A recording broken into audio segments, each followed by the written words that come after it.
I'm going through every single Sundance winner to see how in the world did they win. And today is Wendell B. Harris's movie Chameleon Street from Sundance 1990. The movie itself, it's okay, but the lore behind the scenes is a thing of legend. Oh, and by the way, thousands of people have seen my videos and only 5 of you subscribed, which is an insane ratio. So get on that, hit the subscribe button. It helps me out a lot. And if you don't want to, I think you still should, because I'm gonna keep coming out with videos and there will be one you do like. Let's go, let's go, let's go, let's go. Let's go. Let's go. Let's go. No, let's just stay here. Relax.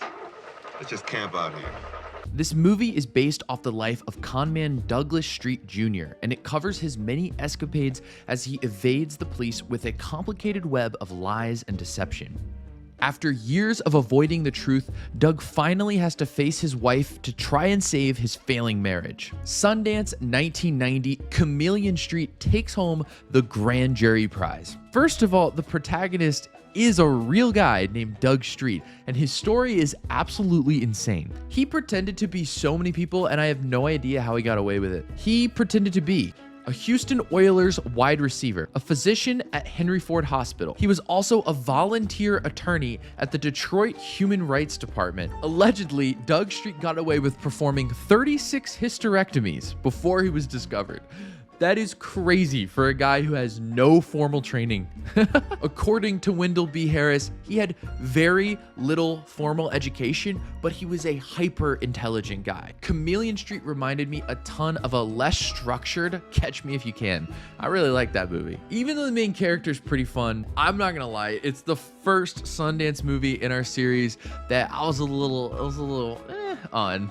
Wendell made this movie off of 3 years of interviewing Doug Street, and although that is super worth watching, it's not very structured. I think that type of movie is totally worth watching, but it creates this kind of unrefined life story that is super hard to follow. And I think because this movie is just a slice of Doug Street's life that I can just watch unfold, there's a bit of a weird juxtaposition happening where the writing is really flowery and really written. There's a ton of like alliterations and metaphors that sound like a play, but it's supposed to be his actual life. A lot of these scenes that Wendell's performing and writing, they don't really feel grounded in reality, but the entire movie is the reality of what happened. So it's just a weird clash. See, these are all the things you could have said if you weren't so unbelievably coarse and crude and countrified. That's alliteration, babe. I mean, remember, Peckerwood, profanity is the last refuge of the ignorant, the insensitive, and the illiterate. But if you're gonna use it, and I can see you are, at least get the grammar right, moron.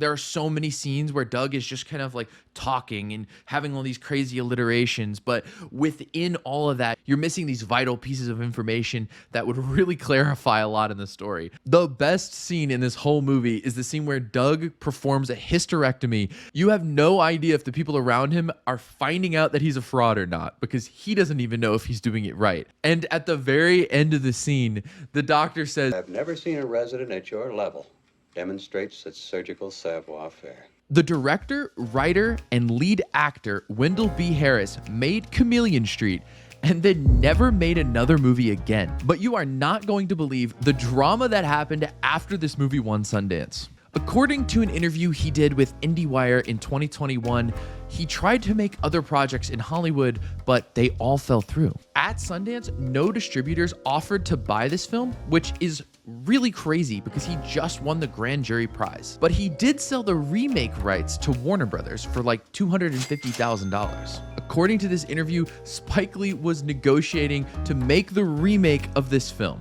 But on the day of the signing, Wendell wanted to add a clause that gave him the final say on the final edit, and Spike Lee just lost his mind and said, no more. This is a super interesting topic because I'm looking at what it took for these movies to win Sundance, but I never thought of what it actually meant to win Sundance. And in Wendell's case, it didn't really mean a whole lot. My perception was that Sundance was a life-changing event. You know, you win the thing, you get the distributors, your career kind of gets a big boost. I think it's a helpful reminder that you have to work within the system. Hollywood is literally just a giant clique. It's as bad as you would think it is, but it's not unique either. At the end of the day, this whole thing is a giant business, and there's a very rigid structure. And when I was reading this interview, it seems like Wendell really did not want to play the game.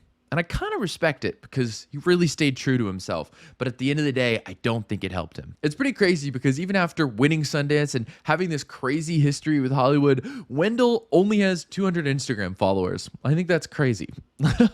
So be sure to shoot him a follow because in the next coming years, you never know. He might actually come out with another movie. That's all I have for you today. Remember to like and subscribe. It helps me out. And there's a lot of you that see these that don't subscribe. It just hurts my feelings. But that's all I have for you guys today.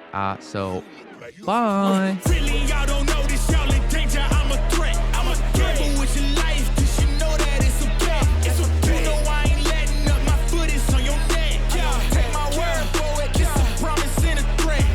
Really, y'all don't know this, y'all in danger. I'm a threat. I'm a gamble